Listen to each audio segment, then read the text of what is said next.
रहेंगे, हिंदू तो गायब हो जाएंगे। अगर इस तरह की पिक्चर पश्चिम बंगाल में बार बार सामने आ रही है तो क्या एक स्टेप आगे बढ़कर ममता सरकार को कदम उठाने की जरूरत नहीं है? रचना बंसल जी, कृपया आप हमें बोलने का 2 मिनट का सिर्फ मौका दीजिएगा, इसलिए कि सभी को मौका आप दे रहे हैं। तो आप, मैं जिस टाइम बोलूं, कृपया कोई भी पैनलिस्ट मेरे बीच में ना बोले। मैं ध्यान पूर्वक आपकी जिस तरह से बात सुन रहा या औरों की बात सुन रहे हैं पैनलिस्ट की, मेरी बात जवाब से सुनिएगा, मैं जवाब दे रहा हूं आप लोगों को। सबसे पहले जो हमारे जो मित्र भारतीय जनता पार्टी के जो बोल रहे हैं, यहाँ जो एक इतना बड़ा, अभी समझ लिए कि यह पश्चिम बंगाल में जो त्योहार गया है रामनवमी का, उन्होंने कोड का उल्लंघन किया। आपको मालूम है, पूरा शोड लेकर के, तलवार लेकर के, पिस्तल लेकर के, रिवॉल्वर लेकर के सारे बीजेपी के कार्यकर्ता समझ लिए कि रास्ते पर उतर करके गुंडागर्दी किए हैं। और ये इतना जबरदस्त तरह कैसे तांडव किया है, ये हमारी सरकार को बदनाम करने की कोशिश भारतीय जनता पार्टी हमेशा से ये कोशिश कर रही है कि बंगाल में पैर जमाए, लेकिन बंगाल की एक ऐसी धरती है। आपकी बात से एक सवाल पूछना चाहती हूँ एहतेशामुल हक जी, मैं आपकी बात से एक सवाल पूछना चाहती हूँ, आपकी बात से एक सवाल पूछना चाहती हूँ, और कोई पैनलिस्ट नहीं बोल रहा है, ये मेरा काम है सवाल पूछना, मैं पूछ रही हूँ। आपने कहा कि कोर्ट के ऑर्डर्स को नहीं माना गया और वहां पर तलवार और हथियार लहराए गए। अब मैं फिर पूछूंगी, सरकार किसकी है, पुलिस किसकी है? अगर कोई भी कानून के साथ खिलवाड़ कर रहा था तो पकड़ते ना, आप ठूस देते जेल में। कानून कहता है उसको अरेस्ट किया गया है, उसको कैसे पकड़ते वो खुद मनोबल कितना है,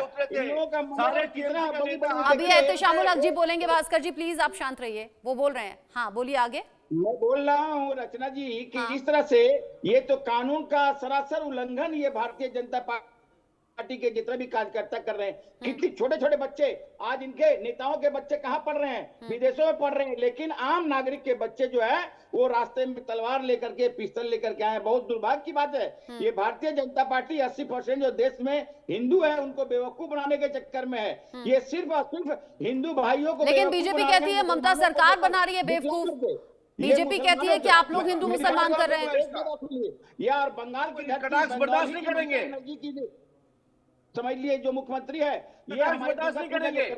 जो समझ लिए कितने बड़ा एक बेनिफिट हुआ है, आज वहां उनको सम्मान दिया जाता है। बंगाल की धरती संप्रीति की धरती है। और एक बात मैं स्पष्ट उसमें कहना चाहता हूं, तभी तो अफसोस होता है, तभी तो अफसोस होता है समृद्धि की धरती को अगर लहूलुहान कर दिया जाए वहां लोगों का। और मैं ये एक कम्युनिटी की बात नहीं कर रही हूँ एहतेशामुल हक जी, मैं एक कम्युनिटी की बात नहीं कर रही हूँ। खून खून है, जान जान है, चाहे हिंदू मुसलमान सिख ईसाई कोई भी हो, जान जाना किसी का भी गलत है। मैं उसके पक्ष में नहीं हूँ। कोई भी जो इस तरह का उपद्रव करता क्यों हो रही है हिंसा, क्यों खत्म नहीं हो पा रही है? ये इतना बड़ा चैलेंज क्यों है? ये इतना बड़ा चैलेंज क्यों है पश्चिम बंगाल के लिए? ये इतना बड़ा चैलेंज क्यों है पश्चिम बंगाल के लिए? ममता तो अपने फैसलों के लिए जानी जाती है ना, दिखाएं शक्ति, क्यों बोलने का मौका दे रही है आज भी? लेकिन क्या ममता बनर्जी ऊपर में भारतीय जनता पार्टी पूरी ताकत लगा करके यहाँ पर 26 में आपकी ताकत कम है क्या? बीजेपी के सामने आपकी ताकत कम है क्या? मेजॉरिटी के साथ जीते हैं ना, बीजेपी के सामने आपकी ताकत कम है क्या? ये कुछ भी करेंगे और आप करने देंगे? ये लोग कुछ भी करेंगे आप करने देंगे क्या? जनता को मैं चौथी बार मैं आपके चैनल के माध्यम से कहना चाहता हूँ रचना बंसल जी कि चौथी बार और हम फुल मेजॉरिटी 250 सीट लेके आएंगे। ये मेरा बात। ऐसे ही तो हिंदू को ठीक है, ऐसे वादे तो बहुत होते हैं, ऐसे वादे बहुत होते हैं। ठीक है, ऐसे आप 66% पॉपुलेशन वाला ऐसे वादे बहुत होते हैं। पश्चिम बंगाल विधानसभा चुनाव में हमने देखा भी था, तब तो बीजेपी ने भी बहुत बड़े बड़े वादे कर दिए थे, और वो दीदी और दीदी के नारे भी हमें बहुत याद है। ठीक है, पश्चिम बंगाल की जनता तय कर देगी, लेकिन अभी पश्चिम बंगाल जिस तरीके से सुलग रहा है, हिंसा और बवाल की जो घटनाएं सामने आ रही हैं, सुधांशु त्रिवेदी जी ने कई सवाल पूछे हैं, बीजेपी के बड़े लीडर हैं, बड़े चेहरे हैं, एक बार सुन लेते हैं क्या कुछ कहा। दुखद बात यह है कि पश्चिम बंगाल में ही ऐसा क्यों हो रहा है। ये अपने आप में एक सवाल उत्पन्न करता है कि ये ममता बनर्जी जी की जो राजनीति है, ऐसा प्रतीत होता है कि ये पूरे भारत के लिए एक भविष्य में चुनौती बनने की तरफ आगे बढ़ रही है। जिस प्रकार की उग्रता, आक्रामकता, भारत की व्यवस्था के प्रति अवमानना इसमें दिखाई पड़ती है, तो चूंकि इंडी गठबंधन के पार्टी हैं, तो मैं राहुल गांधी से भी पूछना चाहता हूं, आपने कहा था आपकी लड़ाई इंडियन स्टेट से भी है, तो क्या ये इंडियन स्टेट से लड़ने का एक तरीका है? और ममता जी को भी हमें बता देना चाहते हैं, ममता जी किसी गलतफहमी में मत रहिएगा। याद रखिएगा, ये वही बंगाल था जहां 16 अगस्त 1946 को डायरेक्ट एक्शन भी जिन्ना ने यहीं से शुरू किया था, और उसके बाद 1 साल के अंदर देश में क्या हुआ था। तो आप उस नक्शे कदम पे दोबारा चलने से बचिए। बड़े बड़े आरोप हैं और आरोप प्रत्यारोप दोनों ही साइड से चल रहे हैं, और इसी बीच कांग्रेस ये दावा कर रही है कि इस बार ना तो जनता टीएमसी पर भरोसा करने वाली है और ना बीजेपी के वादों में, ना उनके एतबार में आने वाली है। लेकिन सैयद जवाद जी, क्योंकि आप देर से जुड़े, तो अगला सवाल मैं आपसे इसलिए पूछना चाहूंगी और मुझे बिल्कुल निष्पक्ष होकर आप जवाब दीजिएगा। माना कि यहाँ कोई भी XYZ कोई भी पार्टी माहौल खराब करने की कोशिश कर रही है, और आपने अदर स्टेट्स का एग्जाम्पल दिया, लेकिन आज चूंकि पश्चिम बंगाल पर हम बात कर रहे हैं, इसीलिए इस जवाब में इसी स्टेट को रखिएगा। क्या इतना इजी है किसी भी स्टेट में लॉ एंड ऑर्डर को खराब कर देना? क्या कुछ गुंडे, चंद गुंडे माहौल को खराब कर देते हैं और फिर यूं आसानी से निकल जाते हैं और हाथ पर हाथ धरे बैठी रहती है पुलिस और सरकार? क्या इतना मुश्किल है उन्हें पकड़ना? नहीं, अगर इच्छा शक्ति है सरकारों के अंदर, तो मैं आपसे बड़े यकीन से कह सकता हूं कि एक रत्ती बराबर भी कहीं पर घटना नहीं हो सकती, रत्ती बराबर भी। अगर आपके अंदर इच्छा शक्ति है सरकारों के अंदर, अगर सरकार यही देखती रहेगी कि हमारा वोट बैंक ना नाराज हो जाए या हमारा वोट बैंक जो है वो कैसे इंक्रीज होगा, तो ये चीजें होती रहेंगी। और ये कोई पहली नजीर नहीं है कि पश्चिम बंगाल में हिंसा हुई, पश्चिम बंगाल में और भी जगहों पे हिंसा हुई, और पहले जब लेफ्ट की सरकारें थी तब भी हिंसा हुई, और हिंसा का कोई रूप जो है वो आज तक नहीं देखने में आया। अलग अलग जगह पे हिंसा का पैटर्न ही अलग अलग है। अभी जैसे मैंने जिक्र करा आपसे कि भाई मणिपुर में हिंसा हो रही है, वहां पर कौन से मुसलमानों को भड़काने वाले लोग हैं, तो देखा आपने भारतीय जनता पार्टी ने कैसे सेफ साइड ली कि हमने बर्खास्त कर दिया। ये तमाम जगह की नतीजे हैं। मुझे हैरत इस चीज की होती है कि जहां डबल इंजन की सरकार है वहां पर भी हिंसा है, और हिंसा को उकसाने वाले स्टेटमेंट कहां से आ रहे हैं।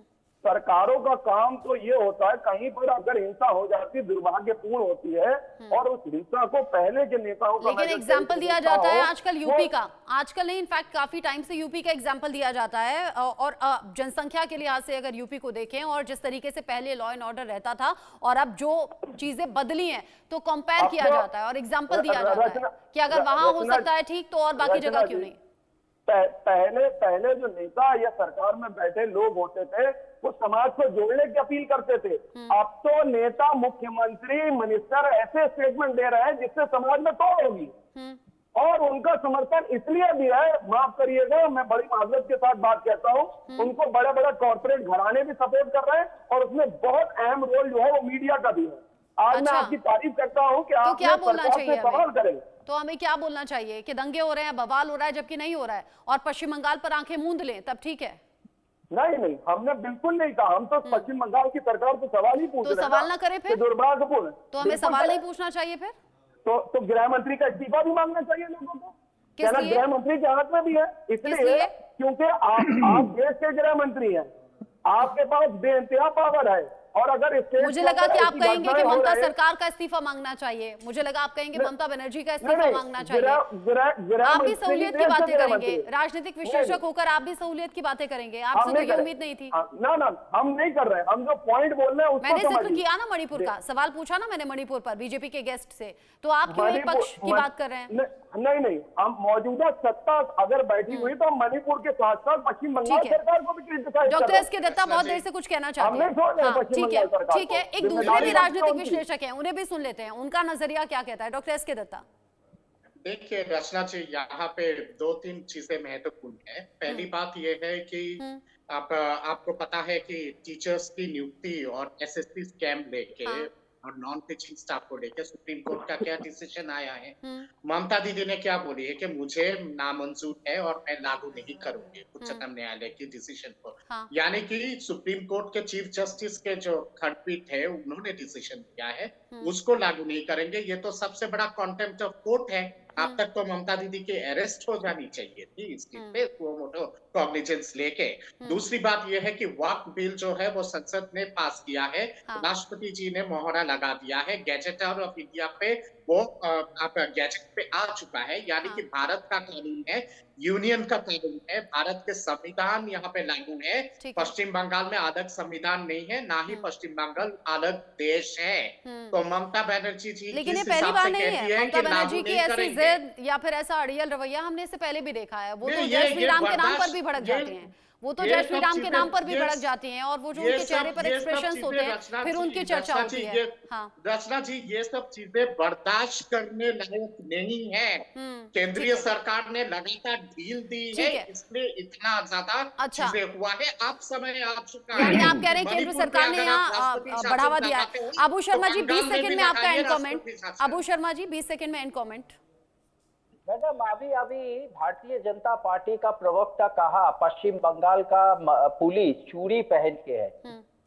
आप एक महिला है, आप इसको नजरअंदाज कर लिया। आप एक महिला है, चूड़ी पहनता है, आप भी चूड़ी पहनते हो मैडम, क्या आप डरपोक है? तो पूरा महिला समाज को डरपोक कहने का अधिकार किसने दिया? मैं आपको बता रहा हूँ, ये अबू शर्मा जी, है। आपके राज में 40,000 दंगे हुए हैं। इस चैनल में आपने बता दिया, अभी हमको उसका बता जवाब दीजिए। दीजिए पहले। 40,000 हमको दंगे बताने भागलपुर दीजिए। से मुजफ्फरपुर अभी तक। हमको बताने दीजिए, अभी हमको बताने दीजिए। मोहन गोलवलकर जी का एक किताब है द बंच ऑफ थॉट्स। अगर वो किताब में महिला के बारे में क्या सोच रखता है, अगर वो किताब मैडम आप पढ़ ले तो आप जिंदगी में आरएसएस का नाम नहीं लेंगे। ये भारतीय जनता पार्टी का सोच ऐसा है महिला के बारे में, इसीलिए मुझे ऐसा लगता है ना, आप अलग अलग पॉलिटिकल पार्टी से आए हुए लीडर्स, आपको भी लोगों ने सुना और पश्चिम बंगाल के लोग जो हैं वो भी इन घटनाओं को देख रहे हैं और नेताओं के बयानबाजी भी वो सुन रहे हैं। दोबारा से किस पर एतबार करना है और किस पर एतबार नहीं करना है ये आने वाला वक्त बताएगा, लेकिन अभी के लिए हालात ऐसे हैं जिनको लेकर बार बार सवाल उठता है और इसीलिए उन सवालों का जवाब जानने की कोशिश हमने की। आप सभी का बहुत शुक्रिया, मेरे पास टाइम की कमी है, सॉरी, मैं अब आगे आपका रिएक्शन नहीं ले सकती। आप सभी का बहुत शुक्रिया साथ में जुड़ने के लिए। आगे बढ़ेंगे, यमुना शुद्धिकरण को लेकर जगत गुरु रामभद्राचार्य